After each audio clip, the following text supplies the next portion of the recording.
No, I said Miss Cleo, call me now. Call me now. Don't you know I make your blessing? Yeah. So, Hey, so let me say this last part. I don't yeah, know if we're ever going to be satisfied with a Democrat or Republican. We make a lot of money in this country. This ain't 1863. We billionaires now, man. Wow. And we delivered the presidential nomination in Atlanta and around the country, man. It is a lot of folks, black folks that didn't vote, that voted this time. Right. We have to hold everyone accountable. Joe Biden, Kamala Harris, but we got to give these guys a chance to make, get their feet under them, because Right. Trump did a lot of stuff, bro.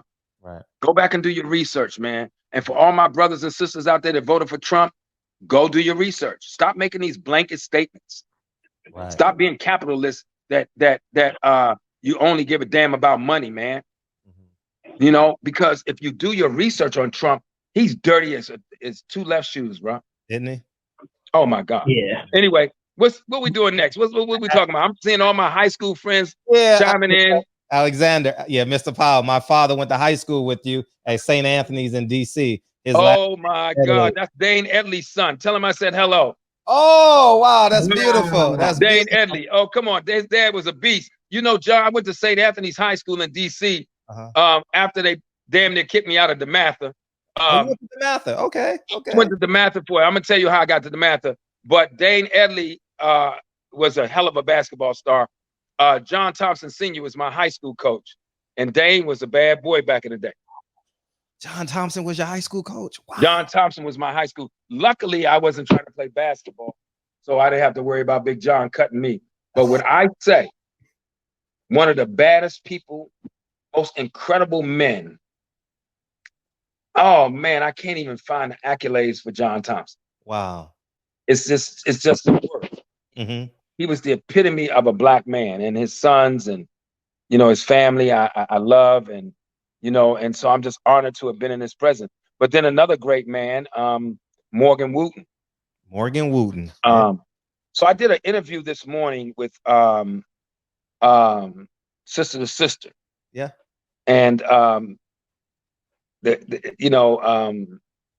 was asked the question, why you handle yourself the way you do in your humbleness?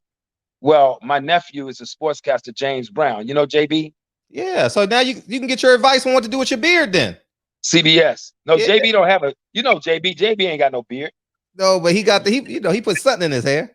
Oh yeah. Well, no, listen, I got the news. I can't use, listen, have you ever had an allergic reaction in Beijing?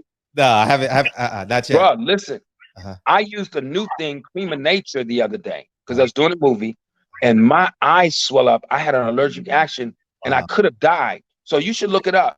And when I did my research, it says you can develop an allergic reaction to, I think it's called PPD, the ingredients is in dye. Wow. So now I'm going all natural and I'm using henna. Okay, got that. But anyway, JB was an All-American basketball star and one of the nicest people. And I kind of studied him as a little shorty coming up. And I always, Lou Gossett, get this book for all the entertainers out there who are up and coming. Lou Gossett has a book called An Actor and a Gentleman. And that's the book I study. And I just try to not just be a fine actor and be a master in my craft, but be a good person to work with. Right. Before DB asks his next question, you mentioned your high school. Dave Chapelle went to the same high school as you. I don't know if oh, you know what? Dave Chapelle went to Duke Ellington. So let me tell you that story. So I was at the Matha.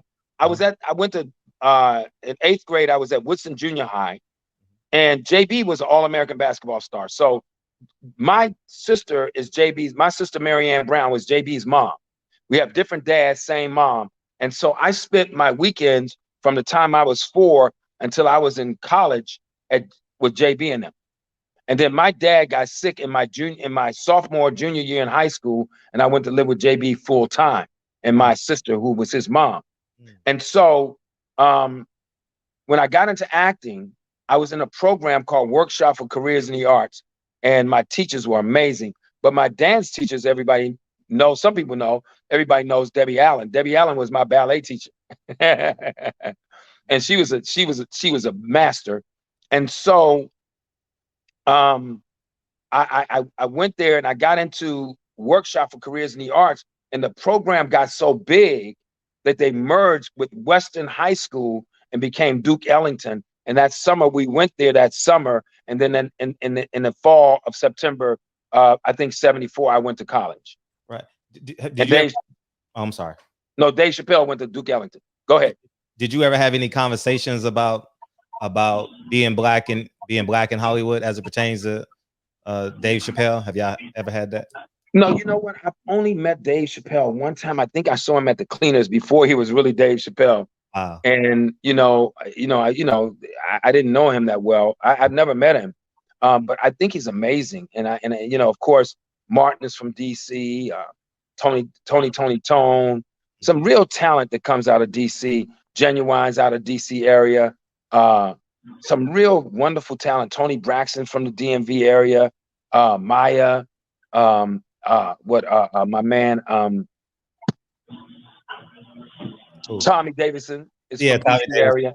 And those are my contemporaries. I unfortunately didn't get a chance to meet Dave Chapelle, but I would love to meet him. When I say he's a funny cat, man, and he's real, Strong. Now, where are you from, brother? I'm from New York. I'm from New York. DB's from Los Angeles. I'm from New York. And you from Harlem? Yeah, exactly. Yeah, exactly. Cool, B. Yeah, I lived in Harlem for a long time.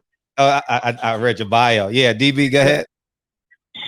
Yeah, when you say Los Angeles, you got to make sure you put the prefix on that. South Central Los Angeles. Yeah. We know you ain't from Pasadena. Because I can hear it in your voice. I need you know what I mean? And LA is a very interesting place, man. They need to do a movie about LA in Central Avenue. I want to see that movie. Oh my gosh, about the Black Panther Party, the music, the arts. Oh my yes. LA has always been on a cutting edge. And for people that don't know about Central Avenue, back in the day, it was like Harlem. It was like Harlem. And all the white performers. In fact, it's so funny we're mentioning this. I saw a picture of Marilyn Monroe with this white dude and this black guy who they keep cutting out the picture every time they show the picture. And she was down at Central Avenue watching one of the musicians. And what happened was all the white stars would leave Sunset Boulevard after hours and come down to Central Avenue. And it started getting so popular that the white owners up on Sunset Boulevard sent the police to destroy that whole area. Is that crazy? Wow. Yeah. So when they tell us to pull ourselves up by the bootstraps, I tell them to go to hell. And tell us we lazy. What about all the money we made y'all when y'all didn't pay us? You know what I'm saying? Right. Like, I don't take no shit from white people that are racist. Like, I take zero shit from them. Because I grew up in DC and I grew up with good white folks and I grew up with all black folks. And when I'm working, I don't play no discrimination on no level. And when I'm traveling, I told somebody I'm gonna write a book called The Last Nigger in First. Because there are times when I travel first class all my career, and I remember I was in first class one time, and I was in I fly Delta, and I come on, I got like a nice warm-up suit on, and I had $350 warm-up suit on, and white people think I'm probably a rapper or some shit, maybe a wrestler. I don't know what they thought, and I reclined my chair, and this white guy kicked my chair, like, nigga, don't recline your chair. And I stood up and I put my finger in his face. I said, let me ask you a question. Would you have kicked my chair if I was a white boy? And they turn red and shit. Oh yeah. How dare you? I said, kick my chair again, I'm gonna bust you right in your fucking mouth. Period. Because I grew up in DC, man. I got called a nigga one time and I couldn't believe it. I told the white guy, I said, hey, it's a bunch of niggas up at the park and some white guys, come up there and call me a nigga and see what happens. So I grew up in and I really, honestly, bro, and I'm gonna stop here. I take my hat off to Dr. King. Any one of us that did not get out and vote, and I'm not saying you guys are not disenfranchised, but I'm not gonna ride with that. If we only understood, man, what these people went through to get us to vote, man, it's amazing. Wow. It's amazing. Before hey, man, we gotta talk about some what we got my own is Dane. What's funny actually? Say that. Read that for me. Mr. Powell, my old man is Dane. What's funny is I actually graduated from DeMatha. Those DC Catholic basketball wars were crazy back in the day. Yes, that's Dane Edley's son. He went to DeMatha. So anyway, man, this is heavy stuff, and the reason we talk about this